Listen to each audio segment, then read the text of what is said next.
आज हम मूव करने वाले हैं कुछ basic important property of charge. देखो कितना आसान लगेगा। देखो हमारा जो चैप्टर है इलेक्ट्रिक चार्ज एंड फील्ड, या हम शॉर्टकट में उसको बोलते हैं इलेक्ट्रोस्टैटिक। इलेक्ट्रोस्टैटिक का हम उस चार्ज का प्रॉपर्टी के बारे में हम डिस्कस करने वाले हैं। देखो ये कितना आसान है। देखो ये उसका प्रॉपर्टी, लोग को प्रॉपर्टी बोलने से वो डिप्रेस हो जाते हैं कुछ स्टूडेंट लोग। ये उसका प्रॉपर्टी, अरे प्रॉपर्टी का मतलब क्या है? मेरा कैरेक्टरिस्टिक, मैं क्या कर सकता हूं, मैं वॉक कर सकता हूं, मैं खा सकता हूं, मैं पी सकता हूं पानी, है कि नहीं है? तो ये मेरा प्रॉपर्टी है। तो चार्ज का भी कुछ प्रॉपर्टी होगा ना, चार्ज का कुछ प्रॉपर्टी होगा कि नहीं? देखो ध्यान से देखो, फिजिक्स तुमको लैंग्वेज, जो हिंदी लैंग्वेज होता है ना, वो लैंग्वेज सब्जेक्ट जैसा ही लगेगा। कोई लोग फिजिक्स बोलने से उसका झाग निकल जाता है, पसीना निकल जाता है। नहीं, फिजिक्स पूरा आसान सब्जेक्ट है, कोई भी दिक्कत नहीं होगा। तुम 1 बाय 1 वीडियो देखो। वीडियो तो मेरा कोई सिस्टम ऐसा बड़ा नहीं होता है, इसीलिए मैं हर रोज वीडियो नहीं डाल पाता हूं। लेकिन कुछ टाइम में जो इंपोर्टेंट है तो वो वीडियो में डाल देता हूं। लेकिन मैं कोशिश करूंगा कि मैं 1 बाय 1 वीडियो में डालने के लिए। तो नाउ देखो एडिटिविटी ऑफ चार्ज क्या होता है। मैं एक एग्जांपल देके तुम लोगों को समझाता हूं। ये एक बॉक्स है, ये एक बॉक्स है। मानो इस बॉक्स में 2 ग्राम शुगर है, 2 ग्राम शुगर है, 3 ग्राम सॉल्ट है, 5 ग्राम वाटर है। सोचो तो इस बॉक्स में कुल मिला के कितने ग्राम होगा? कितना? 10 ग्राम होगा। नहीं सर, इस बॉक्स में 10 ग्राम टोटल सब्सटेंस है, जो पानी, शुगर और सॉल्ट है। ऐसे ही है तो एडिटिविटी ऑफ चार्ज। क्योंकि देखो ये वाला तो पॉजिटिव पॉजिटिव था, तो चार्ज पॉजिटिव पॉजिटिव नहीं होगा। चार्ज तो we have discussed already. Charge are 2 type, 2 तरीका चार्ज होता है, एक पॉजिटिव होता है और नेगेटिव होता है। तो देखो ये एक सीट है, मान लो ये मेरा एक सीट है, ये मेरा एक सीट है। इस सीट में 2q चार्ज है, -2q चार्ज है, 2 कूलम चार्ज, -3q चार्ज है,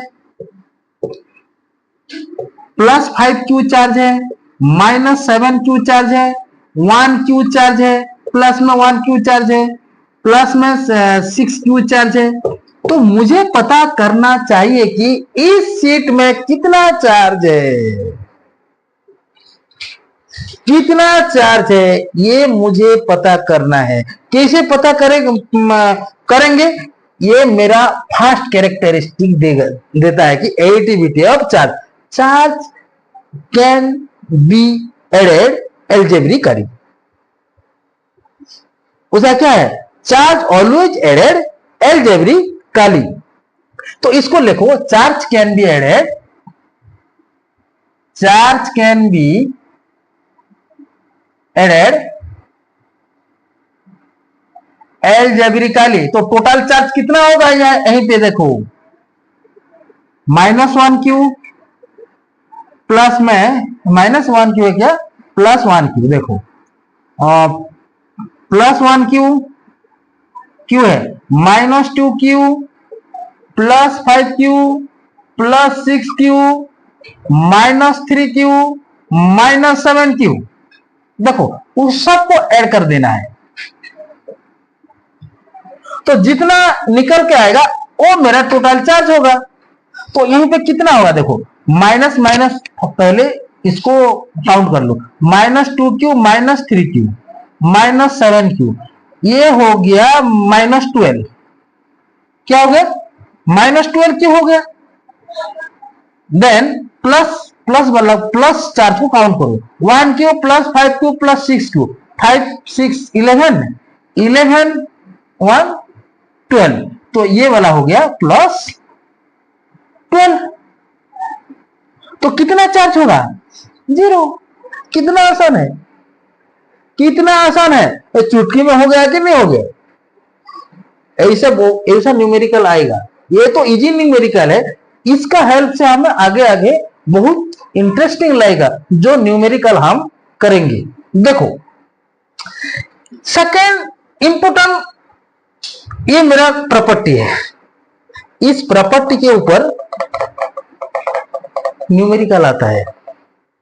जब अभी हम न्यूमेरिकल डिस्कस करेंगे थोड़ी देर बाद, पहले हमको प्रॉपर्टी जानना है। देखो क्वांटाइजेशन चार्ज मीन्स, देखो state the charge is quantize.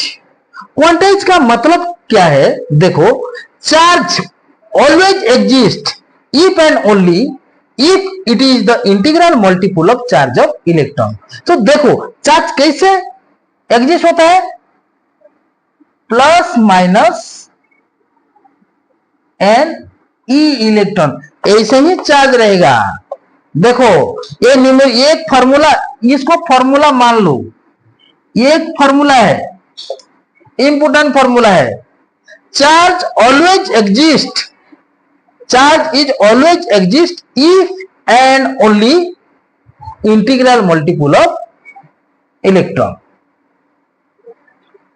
आएगा कि नहीं आएगा, एनी प्रॉब्लम। देखो ये मैं इसका एग्जांपल देता हूं, 1.5 माइनस में 1.5 इलेक्ट्रॉन नहीं होगा, ये n का वैल्यू ऑलवेज इंटीजर ही होगा।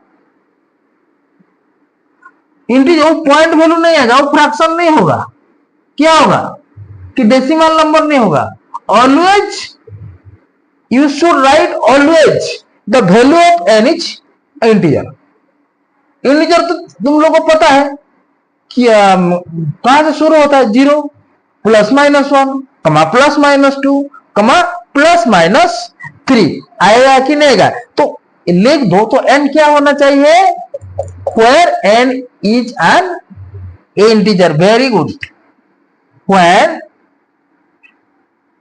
n is an integer। देखो ध्यान से देखो, कोई भी डाउट नहीं होगा। स्टेट द चार्जेस क्वांटाइज का मतलब तेरे को समझ आया है, आएगा कि नहीं आएगा है। तो देखो चार्ज क्वांटाइज का मतलब चार्ज ऑलवेज रिप्रेजेंट होगा इंटीजर्स, कोई फ्रैक्शन से नहीं होगा, कोई डेसिमल नंबर से नहीं होगा। देखो इसका ऊपर मैं कुछ न्यूमेरिकल करता हूं, देखो न्यूमेरिकल ऊपर फोकस करना, न्यूमेरिकल देखो very very important. So now देखो क्वांटाइजेशन ऑफ चार्ज का एक इंटरेस्टिंग न्यूमेरिकल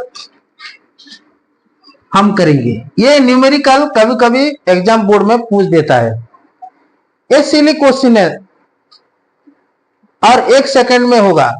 जब तुमको फंडामेंटल नॉलेज होगा इस क्वांटाइजेशन चार्ज का, मैं तो अभी तुम लोगों को बोला जे ये क्वांटाइजेशन चार्ज क्या होता है। क्वांटाइजेशन चार्ज मींस, देखो ये ऑलवेज इंटीग्रल मल्टीपल होगा, दैट मींस n का वैल्यू ऑलवेज इंटीजर होगा, वो 1.5 में होगा कि 1/5 में होगा, ऑलवेज होगा इंटीजर होगा। तो देखो ये क्वेश्चन बोलता है मेरे को, क्या बोलता है, ए पॉलीथीन पीस रब विथ वूल। क्या है, एक पॉलीथीन एक वूल के साथ रबिंग हुआ। रबिंग होने से देखो, a polythene piece rub with wool is found to have a negative charge. तो चार्ज कितना हो गया? नेगेटिव चार्ज हो गया। कौन सा नेगेटिव चार्ज हो गया? नेगेटिव चार्ज कितना हुआ? 3 इंटू 10 टू द पावर -7 का -7 कूलम। देखो, पॉलीथीन उनके साथ रबिंग हुआ तो चार्ज हो गया कितना? 3 into 10 to the power -7 coulomb. वो नेगेटिव चार्ज हो गया। जब इतना नेगेटिव चार्ज हो गया तो हमें पता करना है, हमको कैलकुलेट करना है कि कितना नंबर ऑफ इलेक्ट्रॉन ट्रांसफर हुआ है। देखो, कितना नंबर ऑफ इलेक्ट्रॉन ट्रांसफर हुआ है, आया कि नहीं? कितना नंबर ऑफ इलेक्ट्रॉन ट्रांसफर हुआ है वूल से पॉलीथीन को। तो यहां पे थोड़ा ध्यान से देखो, तो कौन सा वाला नेगेटिव चार्ज होगा? देखो, कौन सा वाला नेगेटिव चार्ज होगा? Very good. तो पॉलीथीन होगा। देखो सॉल्यूशन कितना आसान है। पॉलीथीन हो गया, पॉलीथीन ये वाला ई है पॉलीथीन। पॉलीथीन कौन सा चार्ज हो गया? नेगेटिव चार्ज हो गया। तो वूल कौन सा चार्ज हो गया? बोलो, वूल क्या हो गया? कितना नंबर ऑफ चार्ज ये निकल के आया वो उस दोनों रबिंग होने से। देखो, ये क्यू का वैल्यू कितना हो गया? 3 इंटू 10 टू द पावर -7। देखो, ये नेगेटिव चार्ज है। हम जब इलेक्ट्रॉन कैलकुलेट करेंगे तो उस टाइम में ये मैग्नीट्यूड होगा, याद रखना। तो हम नेगेटिव साइन उसको नहीं देंगे, ये नेगेटिव चार्ज है ऑलरेडी। तो हमको कितना नंबर ऑफ इलेक्ट्रॉन ट्रांसफर हो ये पता करना है ना। तो हम कैसे पता करेंगे? अभी मैंने आपको एक फॉर्मूला बताया था, Q equal two plus minus any, आया कि नहीं? तो इस प्लस माइनस को हटा दो अभी, तो Q इक्वल टू क्या होगा? Q इक्वल टू क्या होगा? एनी होगा। तो मुझे क्या निकालना है? एन निकालना है, number of electron transfer. So n equal to क्या होगा? क्यू है ई। तो क्यू का वैल्यू कितना है? क्यू का वैल्यू कितना है? 3 इंटू 10 टू द पावर -7। और ई का वैल्यू अभी मैं तेरे को बोला हूं क्या? 1.6 into 10 to the power 10 to the power -19। देखो, तो इसको हम सॉल्व करेंगे तो हमको n मिल जाएगा। देखो, ये दिक्कत होता है स्टूडेंट लोगों को जब उसके पास जब ऐसा कैलकुलेशन आ जाता है। तो देखो, ऐसे कैलकुलेशन को हम कितना इजी से करेंगे। देखो, ये वाला देखो, n इक्वल टू ये 3 है ना, into 10, 3 into 10 to the power -7। देखो, इस 16 के नीचे रखो, ये 10 ऊपर में जाएगा तो उसका पावर चेंज हो जाएगा, माइनस है तो प्लस में प्लस हो जाएगा। तो ये वाला होगा 10 टू द पावर +19 होगा। ये वाला 1.6 होगा, तो ये 16/10 हो जाएगा। होगा कि नहीं होगा? तो देखो, तो ये वाला भी ऊपर जाएगा, ऊपर जाएगा कि नहीं? ऊपर जाने से ये हो गया, ये हो जाएगा 3 इंटू 10 टू द पावर -7 होगा, और ये ऊपर जाएगा तो 10 टू द पावर 20 हो जाएगा। 10 टू द पावर 20 अपॉन में 16 होगा कि नहीं होगा? सो n इक्वल टू हो जाएगा, देखो इसको 3 इंटू कैलकुलेशन कर दो, ये 10 टू द पावर क्या होगा? ये 10 टू द पावर ये हो जाएगा 13 होगा कि नहीं? 10 टू द पावर 13 होगा अपन में 16। तो देखो, इसको हम सिंप्लीफाई करेंगे। 10 को इधर ले आओ, 10 को इधर ले आने से ये होगा 30 होगा। ये 10 टू द पावर क्या हो जाएगा? 12 होगा, अपन में क्या होगा? 16। अभी 30 को 16 के साथ डिवाइड कर दो, ये होगा 16 1 जा 16 होगा कि नहीं होगा? इधर 10 से 6 घटेगा तो 4, 4 होगा, ये वाला हो जाएगा ये वाला 2 से 1 जाएगा तो 1 होगा। यहाँ पे एक पॉइंट देने से यहाँ पे और एक 0 आएगा। तो यहीं पे देखो ये वाला होगा 6, तो 8, देखो 8 या 7 जाएगा, 7 थोड़ा 7 8 8 ले, देखो 8 8 6 जा 48, ये होगा 4, 8 1 जा 8 8 4 28, तो ये वाला हो जाएगा 1, ये 16 4 जा 128, तो ये वाला हो जाएगा 10 में से 8 घटेगा तो ये होगा 2, यहीं पे 3 में से 2 1 हो जाएगा। तो देन और एक होगा क्या, ये वाला 4 नहीं, ये वाला 8 गलत से मैं लिख दिया, तो ये वाला 120 हो गया, ये वाला 12 होगा, फिर और एक 0 आएगा। पॉइंट देने से यहीं पे 0 आता है, और जितना तुम नीचे जाओगे उतना 0 आएगा। तो अभी फिर मैं क्या करूंगा, अभी 120 कहां पे होगा, 120 ये 7 में भी होगा, कितना 7 जाएगा, तो ये लगभग 7 जाएगा। देखो 7, जब तुम बार बार प्रैक्टिस करो तो ये कैलकुलेशन चुटकी में हो जाएगा। ये 7 6 जा 42, 7 1 जा 7 और 4 11, तो ये होगा 1.87, सॉरी ये 16 7 जा हो गया 112, तो ये वाला 88 होगा 8। इस पॉइंट के बाद दोनों नंबर तक जाना, आगे और मत जाना। इसको देखो सिग्निफिकेंट नंबर से हम लिखेंगे, तो ये वाला हो गया देखो 30 तो नहीं, 1.87 इंटू 10⁻12 हो गया। देखो मैं अभी तुम लोगों को बोला था जो एंड पॉइंट नहीं होगा, तो इसको हम एक नंबर दे देंगे। सिग्निफिकेंट फिगर लोगों तो तुम लोग पढ़ चुका हो 11th क्लास में, तो ये वाला क्या होगा, 5 से ज्यादा हो गया तो तार नेक्स्ट नंबर आएगा, तो 1.89 मीन्स ए 1.9 होगा, 1.9 10⁻12 होगा। तो हमको इस n का वैल्यू तो कभी भी डेसिमल नहीं होना चाहिए और फ्रैक्शन नहीं होना चाहिए, ये एक इंटीजर होना चाहिए। तो हम क्या करने वाले, देखो इस 10⁻12 का एक 10 को इधर ले आएंगे। कहां पे ले आएंगे, देखो मैं यहीं पे लिखता हूं, देखो n इक्वल टू ये होगा 19 होगा कि नहीं, 19 into 10⁻10 number of electron transfer हो गया। कितना आसान है देखो कि, बट ये वाला को अच्छा से ध्यान देना है। इसके ऊपर और भी हम न्यूमेरिकल करेंगे। जितना तुम न्यूमेरिकल करेगा तो उतना तो परफेक्ट होगा। पहले कॉन्सेप्ट को अच्छे से ध्यान रखना है। ये कॉन्सेप्ट कौन सा कॉन्सेप्ट यूज होता है यहीं पे, और जिस कॉन्सेप्ट का यूज होगा तो उसका फॉर्मूला ला के बिठा देना है, तो अपने आप वो जो भी पूछेगा वो निकल आ जाएगा। कुछ प्रॉब्लम है क्या, कोई भी प्रॉब्लम नहीं होगा।